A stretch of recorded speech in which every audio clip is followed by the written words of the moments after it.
अगर तुम्हारा सपना तुम्हारा नशा है तो तुमको भगवान भी हरा नहीं सकता। इस दुनिया में अगर आपका कोई शुभचिंतक है तो वो है मां बाप। मन दो चीजों से काबू में आएगा। बहुत सारे लोगों को महत्वाकांक्षा और जीवन यापन में फर्क ही नहीं पता। किसी गाने में अमिताभ बच्चन जी के बोल हैं कि नशा शराब में होता तो नाचती बोतल। एम्बिशन एक नशा है, वो जिसको हो जाए।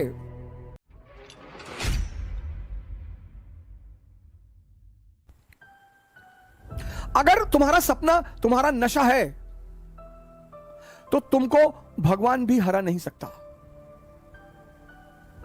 बहुत बड़ा मंत्र है सर ये। अगर तुम्हारा सपना तुम्हारा नशा है, तुम्हारा जो भी सपना है। बहुत सारे लोग सपने उधार मांग के लाते हैं। हमारे पापा चाहते हैं कि हम आईएएस बन जाएं। तुम क्या चाहते हो?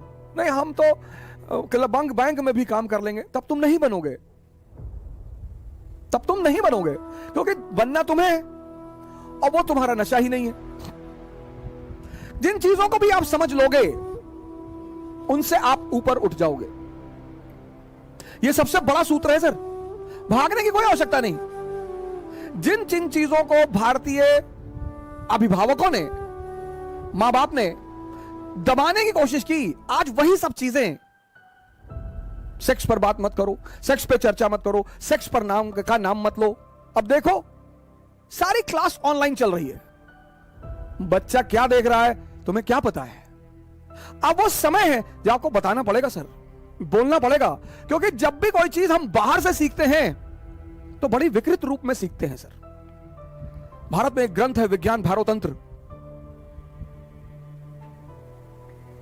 जबरदस्त ग्रंथ है सर। उसी पर आधारित ओशो ने किताब लिखी संभोग से समाधि। उस किताब में सेक्स की कहीं चर्चा ही नहीं है। शंकर जी का बड़ा संबंध रहा नशे से। मैं बड़ा इस मामले को लेकर बड़ा चिंतित रहता था कि यार भगवान का नशे से क्या, ये क्यों धतूरा चढ़ाते हो उस पर, क्यों भांग चढ़ाते हो? सर उसका बड़ा आध्यात्मिक महत्व है। उसका इतना आध्यात्मिक महत्व है कि अगर हमारे देश का आदमी समझ जाए उस बात को, और वो सबके लिए है सर। मन दो चीजों से काबू में आएगा, या तो नशे से या ध्यान से। और शंकर जी का संबंध दोनों से है। मजेदार बात देखिए, प्रथम योगी माने जाते हैं विश्व के, ब्रह्मांड के। मन जो है वो दो चीजों से काबू में आएगा, एक तो नशे से। पर नशे से वो कुछ समय के लिए आएगा। कुछ समय के लिए आपको दुनिया का सारा दर्द भुला देगा, 4 घंटे 5 घंटे 6 घंटे, लेकिन 6 घंटे बाद वो फिर जिंदा हो जाएगा और दर्द हो जाएगा। फिर जब और दर्द हो जाएगा तो व्यक्ति फिर और नशे की तरफ भागेगा। फिर ऐसा हो जाएगा कि वो नशा उसे मार डालेगा। तो वो नशा, वो धतूरा, वो भांग, वो गांजा, ये जितनी भी नशे की चीजें हैं, ये भोलेनाथ पे चढ़ाई जाती है कि प्रभु ये तुम ले लो और ध्यान हमको दे दो। भारतीय संस्कृति के सुपरस्टार है सर, सुपरस्टार।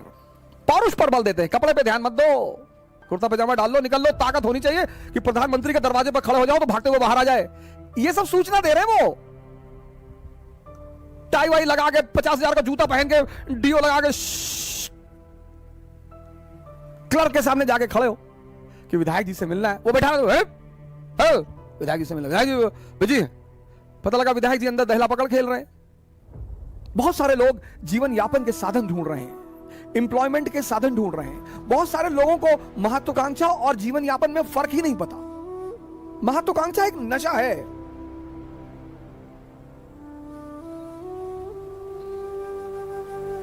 एम्बिशन एक नशा है, वो जिसको हो जाए। नेपोलियन को हो गया। किसी गाने में अमिताभ बच्चन जी के बोल हैं कि नशा शराब में होता तो नाचती बोतल। सब छोटे मोटे नशे हैं सर, बहुत छोटे मोटे नशे। अगर ये आपको प्रभावित करते हैं तो आपका मन विकसित नहीं हुआ सर। नशा तो पद का है सर। आप ये चेक कर लीजिए आपको जीवन में नशा किस चीज का है। अगर इन छोटी मोटी चीजों का है तो आप रह जाएंगे फिर वहीं पे। आप अपना नशा भी चेक करिए सर। मोदी जी को नशा रहा होगा, लालू जी को नशा रहा होगा, इन नशों ने ही इतनी ऊंचाई तक पहुंचाया सर, और किसी की हिम्मत ही नहीं है, और किसी की औकात ही नहीं है। नशा होना चाहिए सर। मुलायम सिंह यादव जी इतनी ऊंचाई तक पहुंचे, मायावती जी इतनी ऊंचाई तक पहुंची।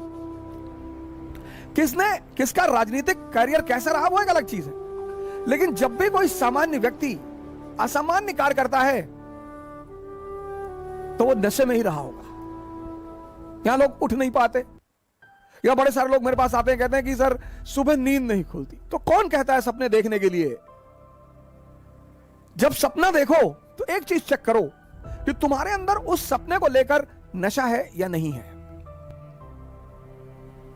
समाज का काम है आपको बर्बाद करना और भटकाना, यह समाज का धर्म है। उस समाज में अगर कोई आपको बनाने वाला मिल जाए मां बाप के अतिरिक्त, तो आप बहुत भाग्यशाली हैं।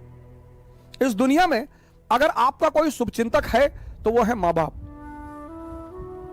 सबके साथ। लेकिन होता क्या है, वो कठोर होते हैं हमारे प्रति। जो भी शुभचिंतक होगा वो कठोर होगा, जिसको शोषण करना होगा वो मृदु होगा। जैसे पड़ोस की आंटी, उनको कोई काम है, और बेटा बबलू कैसे हो बेटा, दिखाई नहीं पड़े, बेटा हमारा आटा लिया देते चक्की से लोग। अब मां इस तरह से नहीं बोलेगी, मां कहेगी बदतमीज कहां मरा हुआ था। तो अब हम ह्यूमन नेचर है हमारा, तो हमें मां बाप बड़े बुरे लगते हैं। लेकिन सूत्र यही है सर, जो भी आपके प्रति कठोर है वो आपका भला सोचता है, और जो भी आपके प्रति मृदु है, अच्छा बोलता है, आपकी सिर्फ तारीफ करता है, वो आपके शोषण के फिराक में है। जय हिंद।